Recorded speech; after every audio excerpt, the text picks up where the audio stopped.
पढ़ंतु classes में सभी पढ़ंतुओं का स्वागत है। चलिए आज देखते हैं श्वसन में जो टॉपिक छूटा हुआ है और पाचन का जो टॉपिक छूटा हुआ है थोड़ा बहुत है ना, उसको पूरा कर लेते हैं और श्वसन फिर पाचन और श्वसन पूरी तरह आपका समाप्त हो जाएगा। ठीक, श्वसन में हम श्वसन तंत्र, श्वसन की प्रक्रिया ये सब देख लिए थे पिछले क्लास में। एक बचा हुआ था श्वसन गुणांक और दूसरा एक ऑक्सी श्वसन, अनॉक्सी श्वसन को थोड़ा सा और डिटेल पढ़ लेंगे। एक श्वसन से रिलेटेड रोग और पाचन से रिलेटेड रोग ये देखना है हम लोगों को, और एक कोशिकीय और बहुकोशिकीय में जीवों में पाचन कैसे होता है वो भी देखना है हमको। ठीक, तो चलिए 5 छोटा छोटा टॉपिक है, जल्दी से पूरा हो जाएगा, है ना। श्वसन गुणांक ये क्या होता है, रेस्पिरेटरी क्वेश्चंस क्या होते हैं, तो जिसको आर क्यू से डिनोट करते हैं। किससे भाई? आर क्यू, श्वसन गुणांक। बहुत इजी है, देखिए एक श्वसन में निष्कासित CO2 का आयतन और अवशोषित O2 का आयतन का अनुपात ही क्या कहलाता है? RQ। क्या कहलाता है? RQ। मतलब एक बार हम जब श्वसन लेते हैं, जैसे श्वसन की प्रक्रिया में याद रखिएगा, श्वसन की प्रक्रिया में जब एक बार के चक्र में हम एक बार अंतः श्वसन और बाह्य श्वसन करें, सॉरी अंतः श्वसन बाह्य श्वसन नहीं, इसको निःश्वसन और निःश्वसन करें, मतलब एक बार सांस अंदर लें और एक बार सांस बाहर लें, तो कितनी मात्रा में, लगभग एवरेज तो 500 ml एयर हमारा एक बार के निःश्वसन और निःश्वसन में जाता है, याद रखिएगा। तो एक बार में निष्कासित CO2 का आयतन और अवशोषित O2 का आयतन, ठीक, volume of CO2 upon volume of O2 को ही RQ कहते हैं। हमको 3 चीज का RQ देखना है। एक तो आपके जो सिलेबस है, लेकिन 1-2 और देख लेंगे। एक तो कार्बोहाइड्रेट, ठीक, कार्बोहाइड्रेट। दूसरा फैट, वसा। तीसरा प्रोटीन। तीसरा कहाँ पे? प्रोटीन में। ठीक, तो कार्बोहाइड्रेट, वसा और प्रोटीन का RQ ऐसा करके आपके सिलेबस में दिया है, देखिएगा, बहुत इजी है, देखिएगा। जैसे एक बार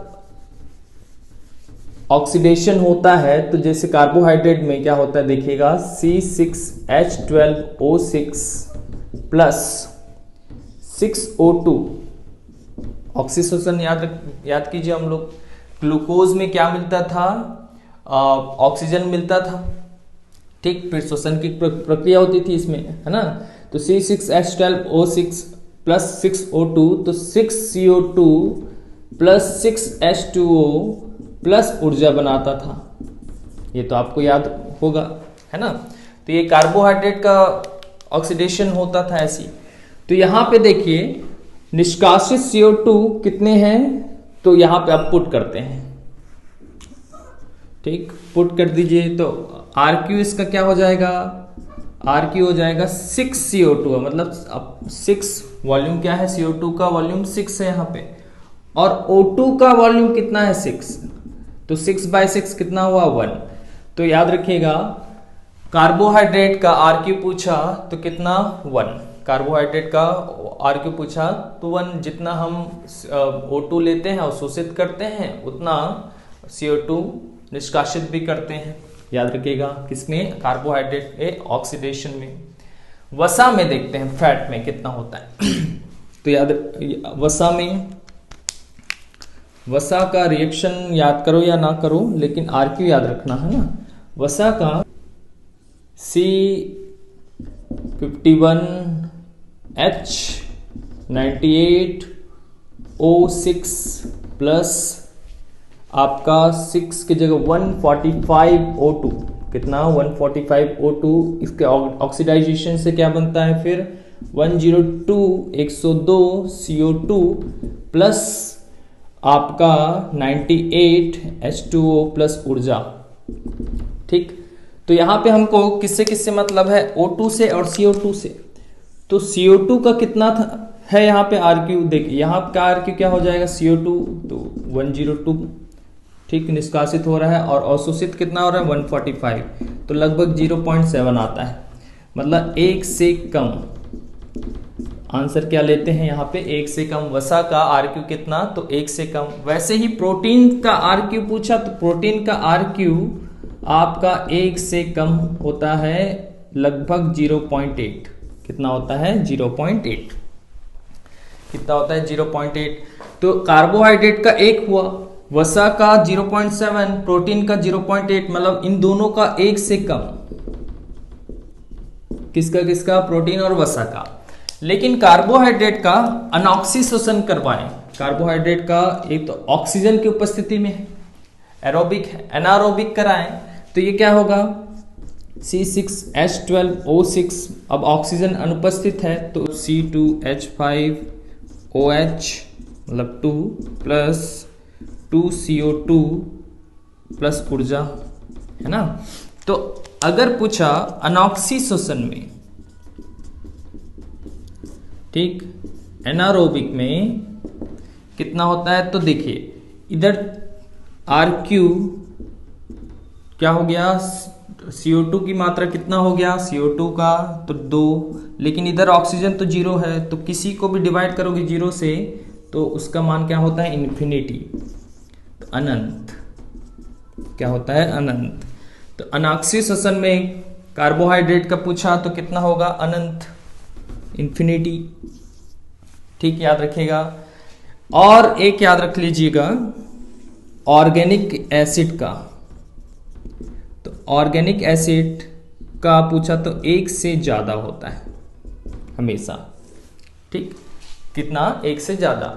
तो 5 का, हालांकि 3 ही का दिया लेकिन 5 का हमको याद रखना है। कार्बोहाइड्रेट का 1 होता है RQ, वसा का 1 से कम, प्रोटीन का 1 से कम, ठीक, अनॉक्सी शोषण का अनंत, और ऑर्गेनिक एसिड का 1 से ज्यादा, 1 से ज्यादा। ये है आपका क्या RQ। ठीक, चलिए आगे देखते हैं फिर।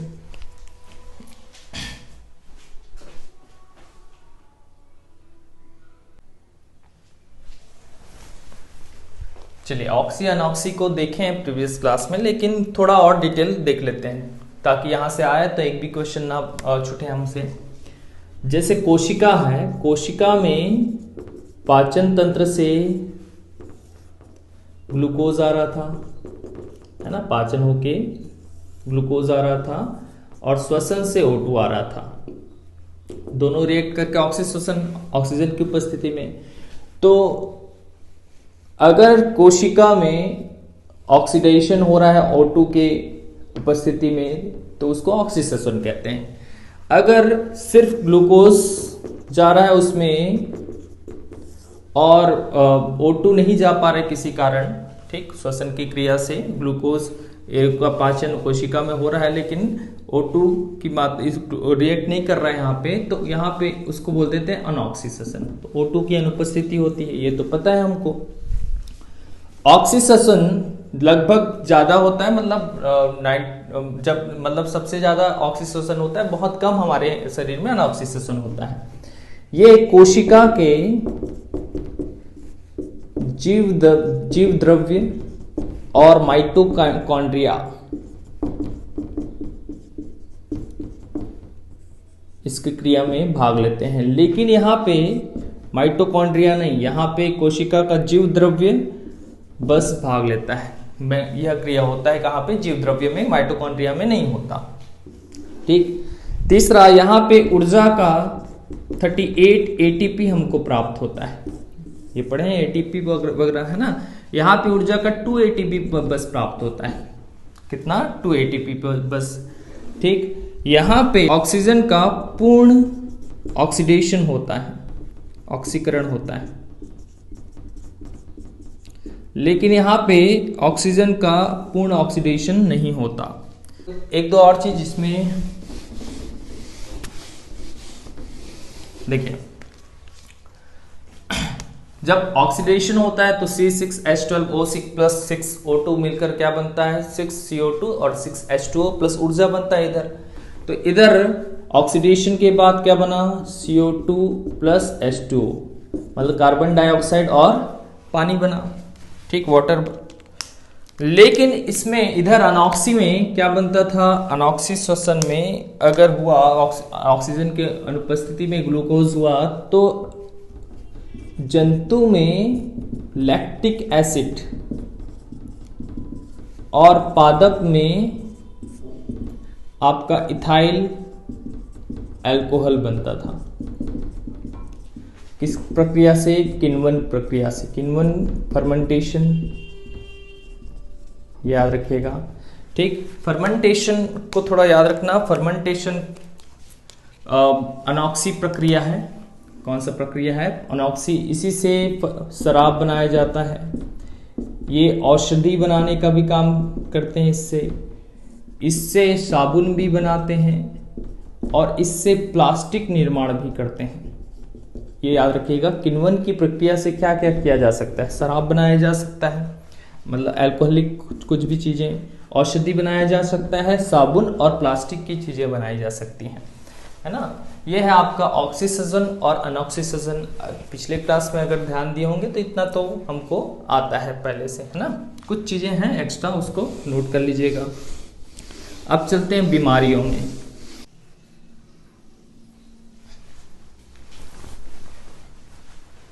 चलिए अब देख लेते हैं रोग, श्वसन संबंधी भी और पाचन संबंधी भी। उसके पहले एक नोट पॉइंट याद रखिएगा, ब्रीथिंग में, ब्रीथिंग जब होता है हमारा, जिसको श्वासोच्छ्वास कहते हैं, है ना, तो 1 मिनट में वयस्क एडल्ट जो है वो कितने बार ब्रीथिंग लेता है, तो 15 से 20 बार। कितने, 15 से 20 बार प्रति मिनट, ठीक। अगर नवजात शिशु है, अभी जन्मा है बच्चा, तो 40 बार, 20 को जस्ट डबल हो जाता है, 40 बार। और अगर 1 वर्ष का बच्चा है तो ये 30 बार। कितने बार, 30 बार।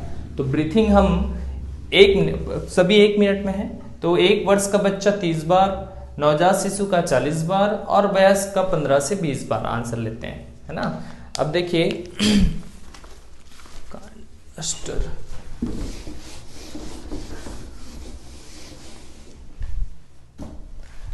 पहले तो श्वसन संबंधी रोग देख लेते हैं जो मुख्य है बहुत, है ना। एक तो पहला दमा, सुने होंगे आप लोग, अस्थमा। दमा, अस्थमा जो होता है ये एलर्जिक रोग है, मतलब किसी न किसी एलर्जी के कारण होता है। अब श्वसन में हम ब्रोंकाई, ब्रोंकियोल्स ये पढ़े हैं ना, ब्रोंकाई जो होते हैं, ब्रोंकियोल्स भी होते हैं। ब्रोंकियोल्स का जब ऐसा जो होता है, ठीक, इसमें इसका दीवार जब सिकुड़ने लगता है, ठीक, क्या सिकुड़ता है तो ये पतला हो जाता है और दीवार, जिससे जितना ऑक्सीजन जाना चाहिए उतना ऑक्सीजन ये ले नहीं पाता, ठीक। तो इसके कारण दमा हो जाता है। क्या होता है, दमा, ठीक। तो दीवार सिकुड़ता क्यों है, क्योंकि किसी न किसी, अब हर किसी का शरीर अलग होता है तो एलर्जी का रीजन भी अलग अलग हो सकता है ना। तो ब्रोंकाई, ब्रोंकियोल्स का सिकुड़ना, चिकनी दीवार जो होता है इसमें, चिकनी दीवार, चिकनी भित्ति जो होता है, भित्ति बोलते हैं, तो चिकनी भित्ति जो सिकुड़ता है उसके कारण ही क्या होता है, दमा होता है, ठीक। क्या होता है, दमा होता है।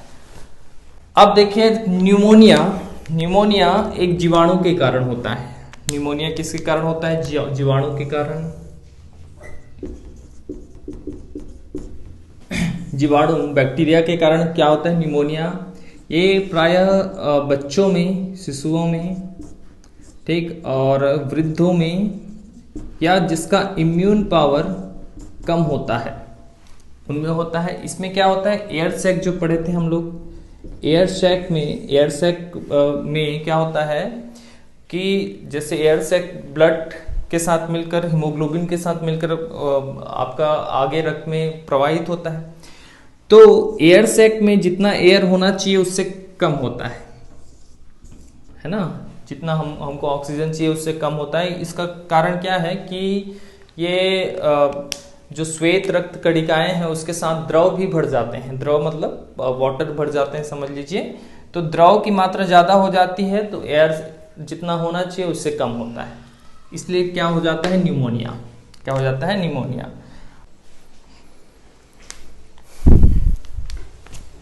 चलिए अब देखते हैं ब्रोंकाइटिस और एम्फाइसीमा।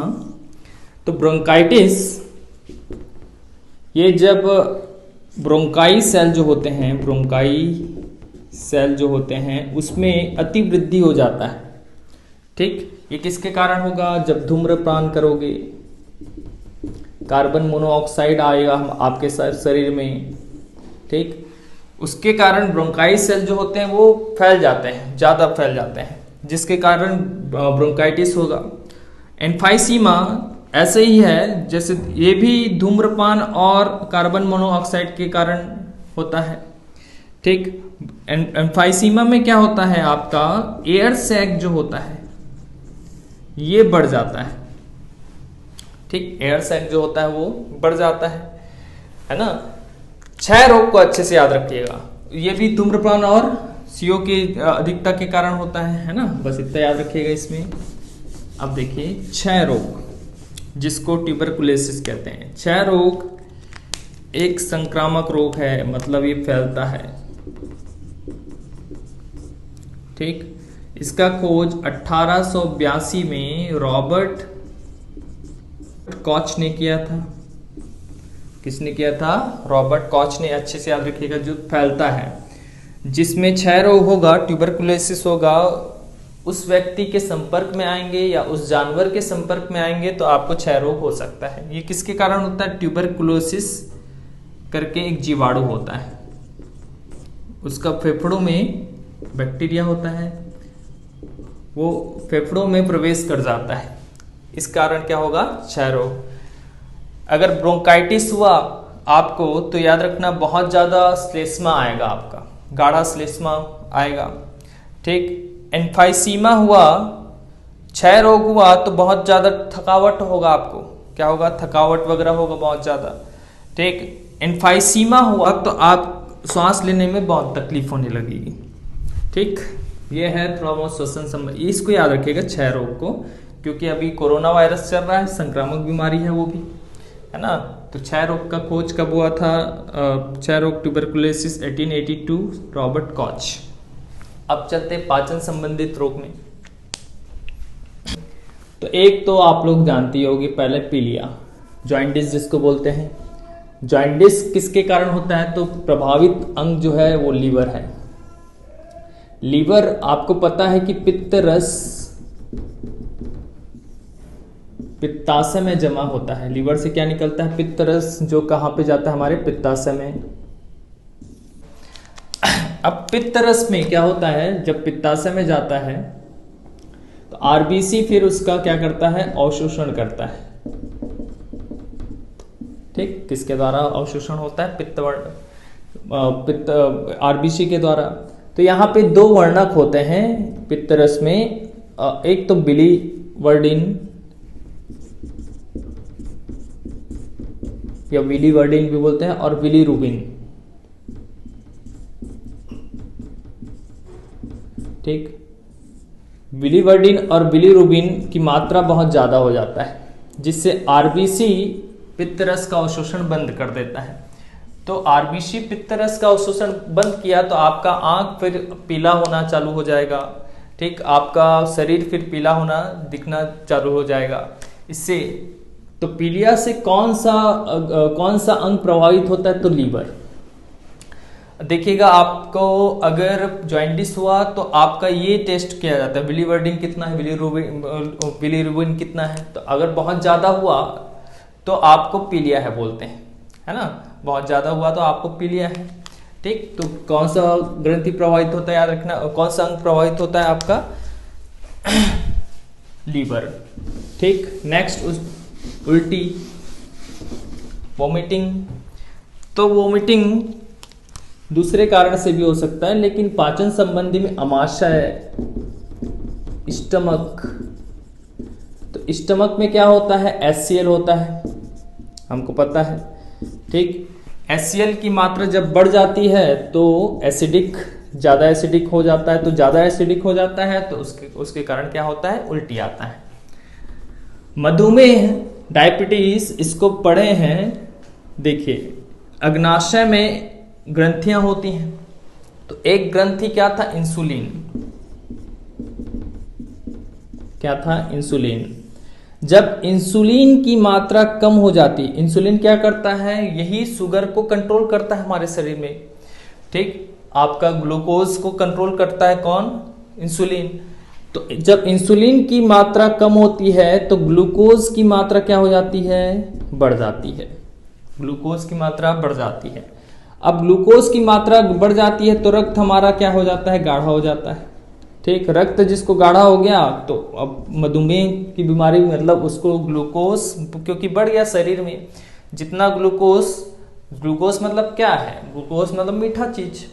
ठीक, शुगर है आपका, तो आपके शरीर में मीठा चीज बढ़ गया, मतलब शुगर हो गया, आपको मधुमेह हो गया, डायबिटीज हो गया। ठीक, क्योंकि इंसुलिन की मात्रा आपके शरीर में कम हो गई। अब देखिए हाइपोग्लासीमिया, हाइपोग्लासीमिया जस्ट इसका ऑपोजिट। जब इंसुलिन की मात्रा बढ़ जाती है तो ग्लूकोज की मात्रा कम हो जाती है हमारे शरीर में। किसकी मात्रा, ग्लूकोज की मात्रा कम हो जाती है, तो हाइपोग्लासीमिया होता है। क्या होता है, हाइपोग्लाइसीमिया। तो इससे क्या होता है, गर्भाशय प्रभावित होता है, दृष्टि मतलब आपका देखने की क्षमता कम हो जाती है हाइपोग्लासीमिया से, है ना। अब देखते हैं, चलिए इसको हटा देते हैं पहले।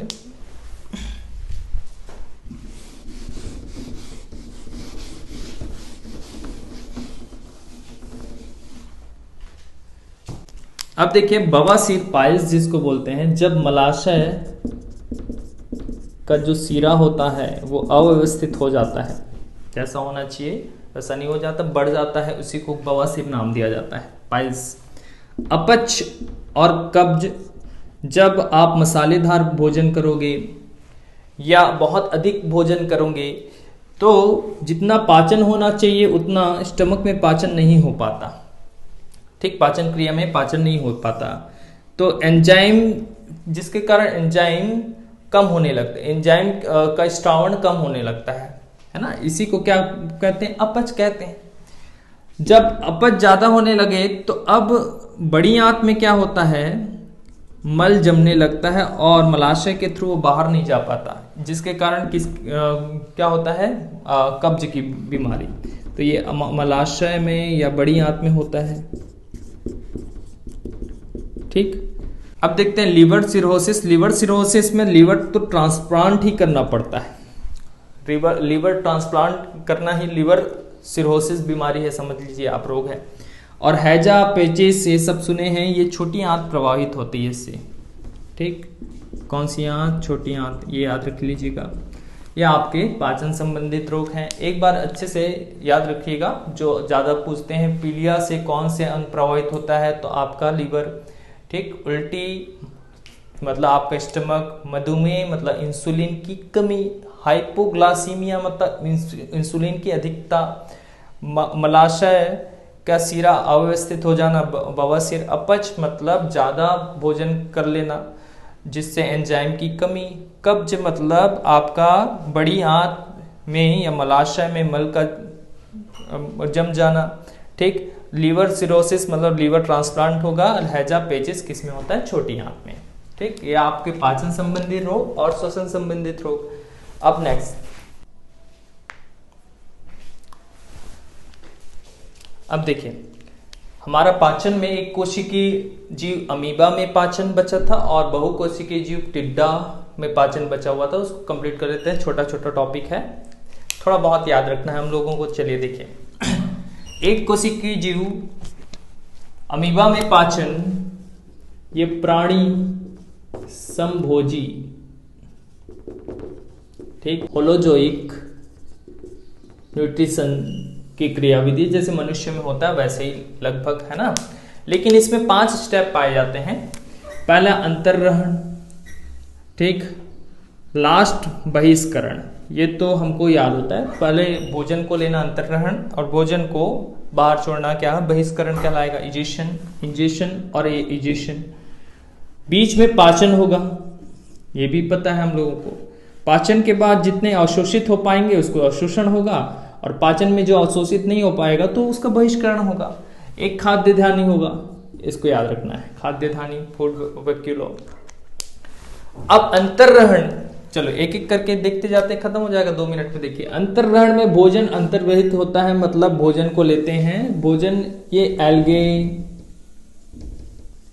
ठीक, या जीवाणु, बैक्टीरिया जैसे सूक्ष्म जीव उसको अंतर्ग्रहण करते हैं। उसको क्या करते हैं, अंतर्ग्रहण। अब देखिए, अंतर्ग्रहण करने के लिए भोजन को पकड़ने के लिए कुछ चीज होना चाहिए, लेकिन अमीबा में या एक कोशिकीय जीव में अंतर्ग्रहण भोजन को पकड़ने के लिए कोई चीज ही नहीं होता। तो ये भोजन को पकड़ने के लिए यहाँ पे ऐसा जो निचला भाग होता है ऐसा, या जो बाहर जो निकलता है वैसे ही होता है, ठीक, इसको पादाप बोलते हैं, स्यूडोपोडिया। तो एक कोशिकीय जीव या अमीबा में अंतर्ग्रहण कहाँ पे होता है, तो स्यूडोपोडिया पादाभ। तो स्यूडोपोडिया में अंतर्ग्रहण हुआ, उसके बाद खाद्य धानी इंडोसाइटोसिस होता है। इंडोसाइटोसिस में क्या होता है, खाद्य धानी फूड वैक्यूम जो अंतर्ग्रहित पूरा कोशिका के अंदर लाता है, ठीक। कोशिका के अंदर के लाने के बाद याद रखना, एक कोशिकीय जीव में कोशिका के अंदर ही क्या होता है, पाचन होता है। कोशिका के अंदर ही होता है पाचन, ना। अब पाचन प्रक्रिया होता है, उसके बाद जो जो पाचन प्रक्रिया में ऑक्सीडाइज हो जाते हैं तो उसको अवशोषण हो जाता है, लेकिन जो पच नहीं पाते उसका बहिष्करण होता है, इजेशन होता है। बहिष्करण को एक्सोसाइटोसिस भी कहते हैं, इजेशन भी कहते हैं, ठीक। ये है आपका एक कोशिकीय जीव। तो यहाँ पे याद रखने की चीज क्या है, पाचन कोशिका के अंदर ही होता है। क्या खाते हैं, एल्गे, जीवाणु, ये सब सूक्ष्म जीव को खाते हैं, ठीक। स्यूडोपोडिया के थ्रू अंतर्ग्रहण होता है और बहिष्करण एक्सोसाइटोसिस कहलाता है। बस आपका एक कोशिकीय जीव अमीबा में पाचन। अब देख लेते हैं बहुकोशिकीय जीव में।